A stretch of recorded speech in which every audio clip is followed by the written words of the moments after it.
Well, President Trump visited Dayton, Ohio and El Paso, Texas Wednesday in the wake of the deadly mass shootings in both cities.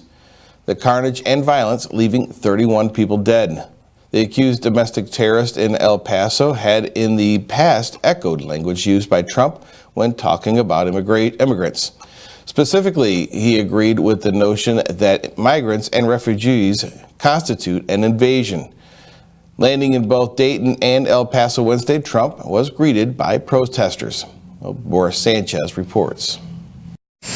President Donald Trump today visiting the two cities ravaged by gun violence this week. First stop, Dayton, where he went directly to a hospital still treating some of the victims. Welcoming him there, protesters lining the streets and demanding action on gun control, while inside, Trump met with first responders, law enforcement, and victims.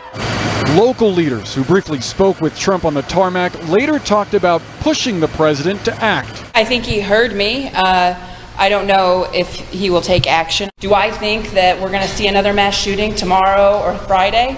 Probably, because Washington will not move. Before departing the White House, Trump endorsed an idea to prevent mass shootings he's wavered on before: universal background checks.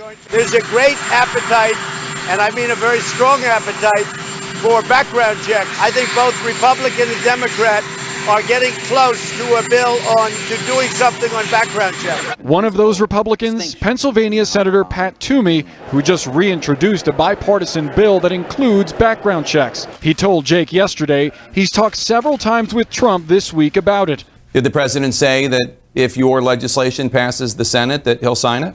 No, he didn't say that, and I didn't ask him that. I think he's still asking questions about the substance and how we get there. Similarly, in February, when the House passed a bill expanding background checks, common sense background check legislation, the White House vowed to veto it. And again last year, after a massacre at a high school in Parkland, Florida, Trump expressing support for background checks. Background checks are going to be very strong. Only to change his mind after meeting with leaders of the National Rifle Association. This time around, sources tell CNN the White House has been in conversation with top NRA officials this week after Dayton and El Paso, though it's unclear if the president has spoken to them himself.